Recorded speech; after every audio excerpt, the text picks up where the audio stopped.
અરવલ્લીમાં મહિલાને મેસેજ કરી હેરાનગતિ કરી હોવાનો મામલો સામે આવ્યો। પિટિશનર દાખલ કર્યા પછી અંતે 3 મહિના પછી ફરિયાદ નોંધાવી। પીડિતાએ મેઘરજ પોલીસ સ્ટેશન ખાતે ફરિયાદ નોંધાવતા પોલીસે તપાસ શરૂ કરી। શરૂઆતમાં પોલીસ દ્વારા ફરિયાદ નોંધવામાં ન આવતા પીડિતાએ ગુજરાત રાજ્ય માનવ અધિકાર આયોગમાં પિટિશનર દાખલ કરી હતી। સમગ્ર મામલે રાજસ્થાનના એક યુવક પર શંકા વ્યક્ત કરાઈ। આરોપીએ અજાણ્યા નંબર પરથી મેસેજ કરી પ્રેમ પ્રસ્તાવ મૂક્યો હતો અને બાદમાં ધમકીઓ આપવાનું શરૂ કર્યું હતું। આરોપીએ મહિલાનો ફોટો પોતાના પ્રોફાઇલમાં મૂકી તેને બ્લેકમેલ કરવાનો પ્રયાસ કર્યો હતો અને ફોટા વાયરલ કરી દઈશ કહીને જાનથી મારી નાખવાની ધમકી પણ આપી હતી। મે મહિનામાં વધુ ગરમીના એંધાણ છે। હવામાન વિભાગે ફોરકાસ્ટ જારી કર્યું છે। મે મહિનામાં સામાન્ય કરતાં વધુ તાપમાન રહી શકે છે। મે મહિનામાં હીટવેવના દિવસો વધારે રહી શકે છે। સૌરાષ્ટ્રમાં વધુ હીટવેવની સંભાવના। સામાન્ય કરતાં 3 થી 4 દિવસ વધુ હીટવેવ રહી શકે છે।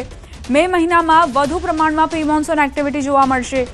હવામાન વિભાગે મે મહિનાનું પૂર્વાનુમાન જાહેર કર્યું છે। अधिकतम तापमान जो अबव नॉर्मल रहने का संभावना रहेगा, मतलब जो सामान्य से ऊपर रहने का संभावना रहेगा। और जो लघुतम तापमान है above normal most of the places रहेगा। खाली उत्तर गुजरात की जो एरिया है उसको छोड़ के उत्तर गुजरात की जो कुछ जो एरिया है उसमें नॉर्मल टू बिलो नॉर्मल रहने का संभावना रहेगा। और जो हीटवेव कंडीशन है इसमें गुजरात में अबव नॉर्मल रहने का संभावना रहेगा मई महीना में। और रेनफॉल जो है normal to above normal rainfall रहेगा। जो आइसोलेटेड पॉकेट सौराष्ट्र कच्छ की कुछ हिस्सों में बिलो नॉर्मल रेनफॉल होने का संभावना रहेगा। आंधी वंटोळ સાથે વરસાદની આગાહી કરાઈ છે। હવામાન નિષ્ણાત અંબાલાલ પટેલે મોટી આગાહી કરી છે। 15 મે બાદ કાંઠાના ભાગોમાં ભારે હલચલ થશે। અરબ સાગર બંગાળનો ઉપસાગર સક્રિય થાય। 17 મેથી જૂનના પ્રારંભમાં બંગાળ ઉપસાગરમાં ચક્રવાત। આ વખતે અરબ સાગર વધુ સક્રિય થઈ શકે છે। 8 જૂન બાદ અરબ સાગર વધુ સક્રિય રહી શકે છે। અરબ સાગરમાં પણ ચક્રવાત રહેવાની સંભાવના। 28 મે સુધીમાં અંદમાન નિકોબાર ટાપુ પર વરસાદ વરસી શકે છે। 28 મેથી 1 જૂન સુધી દેશમાં ચોમાસું દસ્તક દેશે। 28મી મેથી દક્ષિણ ભારતમાં ચોમાસું બેસી શકે છે। 17 મે થી જૂનની શરૂઆત સુધીમાં બંગાળ ઉપસાગરમાં ચક્રવાત બનવાની શક્યતા રહેશે અને આ વખતે અરબ સાગર વધુ સક્રિય રહેવાની શક્યતા રહેશે। જૂન સુધીમાં તો અને 8 જૂન બાદ અરબ સાગર વધારે સક્રિય રહેશે અને અરબ સાગરમાં પણ ચક્રવાત થવાની શક્યતા રહે। લગભગ 28 મે સુધીમાં આંદામાન નિકોબાર ટાપુમાં ભારે વરસાદ થાય અને 28 મેથી ભારતના દક્ષિણ છેડે ચોમાસું પહોંચવાની શક્યતા રહે। 1 જૂન સુધીમાં ચોમાસું પહોંચવાની શક્યતા રહે। ચોમાસાના આગમનને લઈને મોટા સમાચાર। 1 સપ્તાહ વહેલી થઈ શકે છે ચોમાસાની એન્ટ્રી। હવામાન નિષ્ણાંત અથ્રેયા શેટ્ટીએ અનુમાન વ્યક્ત કર્યું છે કે દેશમાં ચોમાસાનું વહેલું આગમન થઈ શકે છે। કેરળમાં 24 મે સુધીમાં ચોમાસાની એન્ટ્રી થઈ શકે છે। 13 મે સુધીમાં અંદમાન નિકોબાર પહોંચી શકે છે ચોમાસું। અંદાજિત તારીખમાં 2 દિવસની વધઘટ જોવા મળી શકે છે।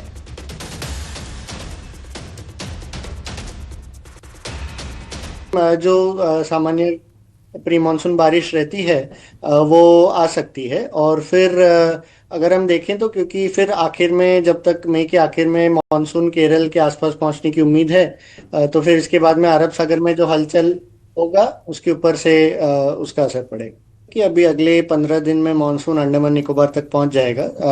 अंडमान निकोबार पहुंचने की सामान्य तारीख लगभग 15 मई के आसपास है। तो इस साल पिछले साल के जैसे ही लग रहा है कि फिर से एक बार अंडमान निकोबार में जल्दी पहुंचेगा लगभग 13 तारीख के आसपास। और फिर इसके बाद में आगे बढ़ते हुए केरलम में भी सामान्य से लगभग 5 से 6 दिन जल्दी पहुंचने का अनुमान है, यानी लगभग 25 मई के आसपास। ઊંચા તાપમાન છતાં સહન નહીં કરવી પડે લૂ। પવનનું જોર વધવાથી 7 મે સુધી લૂ નહીં પડે। હવામાન નિષ્ણાંત અથ્રેયા શેટ્ટીએ જાહેર કર્યું 7 મે સુધીનું અનુમાન। કેટલીક જગ્યાએ 42 ડિગ્રી સુધી પહોંચી શકે છે તાપમાન। 30 થી 60 કિલોમીટરની ઝડપથી પવન ફૂંકાશે। દરિયાઈ પટ્ટી દક્ષિણ ગુજરાતમાં 33 થી 35 ડિગ્રી રહેશે તાપમાન। સૌરાષ્ટ્ર અને કચ્છમાં 39 થી 42 ડિગ્રી રહી શકે છે તાપમાન। ઉત્તર અને મધ્ય ગુજરાતમાં 40 થી 42 ડિગ્રી સુધી તાપમાન રહી શકે છે। દરિયાઈ પટ્ટી દક્ષિણ ગુજરાતમાં સવારે વાદળછાયું વાતાવરણ રહેશે। 3 થી 5 મે દરમિયાન મધ્ય સૌરાષ્ટ્ર અને ઉત્તર ગુજરાતના કેટલાક વિસ્તારમાં કોઈક જગ્યાએ ગાજવીજ સાથે હળવું માવઠું થઈ શકે છે.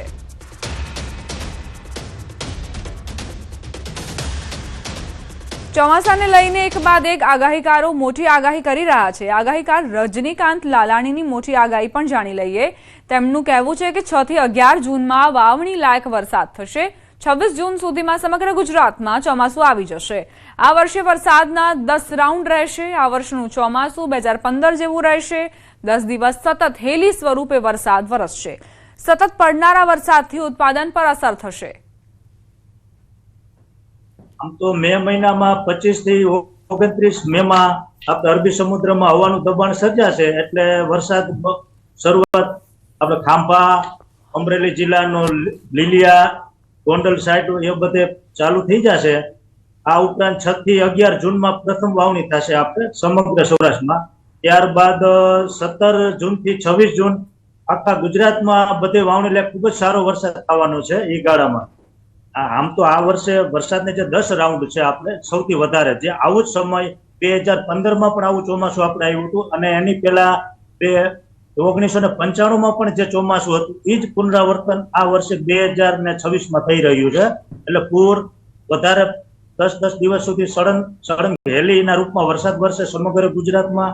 એટલે ઉભા મોલાતને જે છે ખેડૂતના એ મોલાતને નુકસાન વધુ કરે ને વરસાદ સારો થાય લીલો દુષ્કાળ જેવું, પણ ઉત્પાદનની દ્રષ્ટિએ નહીવત રહે આ વર્ષે. રાજકોટમાં જળક્રાંતિ ટ્રસ્ટ દ્વારા યોજાયેલી બેઠકમાં 11 જેટલા વર્ષા વિજ્ઞાનના નિષ્ણાંતોએ આ વર્ષે ચોમાસાને લઈ અનુમાન વ્યક્ત કર્યું. આગાહીકારોના જણાવ્યા મુજબ આ વર્ષે રાજ્યમાં સામાન્યથી સારો વરસાદ થવાની સંભાવના છે. ગુજરાતમાં આ વર્ષે અંદાજે 40 થી 50 ઇંચ જેટલો વરસાદ વરસી શકે છે. નિષ્ણાંતોએ ખેડૂતો માટે વાવણીના 3 તબક્કા પણ સૂચવ્યા, જેમાં 15 જૂન, 21 જૂન અને 3 જુલાઈ આ સમયગાળો વરસાદના પેટર્નને ધ્યાનમાં રાખીને નક્કી કરાયો હોવાનું જણાવ્યું. આ વર્ષે ગુજરાતમાં કોઈ મોટા હોનારત વાવાઝોડાનું ખાસ કોઈ જોખમ નથી. 15 ઓક્ટોબરની આસપાસ રાજ્યમાંથી ચોમાસું વિધિવત રીતે વિદાય લેશે તેવી શક્યતા વ્યક્ત કરાઈ છે. આ વર્ષે બધાનું અનુમાન રહ્યું કે 40 થી 50 ઇંચ વરસાદ થશે. જળ પ્રલય નથી, દુષ્કાળ નથી, અતિ ભારે વાવાઝોડું કોઈ એવું નથી અને ક્રમશઃ વરસાદ આવશે. વચ્ચે એક વખત સામાન્ય વરસાદ ખેંચાશે પણ એ બહુ ચિંતાનો વિષય નથી. પણ આખા ગુજરાતમાં વરસાદ સારા પડશે અને વર્ષ સારું થશે એવો 11 વરસાદ તજજ્ઞોનું અનુમાન છે. રાજ્યમાં સામાન્યથી સારો વરસાદ થવાની સંભાવના વ્યક્ત કરવામાં આવી છે. વર્ષા વિજ્ઞાન સાથે જોડાયેલા લોકોની એક બેઠક મળી હતી અને તેમાં એવી જાણકારી આપવામાં આવી છે કે અત્યારે ગુજરાતમાં કોઈ મોટા વાવાઝોડાનું જોખમ નથી. 15 ઓક્ટોબર આસપાસ વિદાય લેશે અને બની શકે કે 25 જૂન સુધીમાં આખા ગુજરાતમાં ચોમાસું બેસી જાય.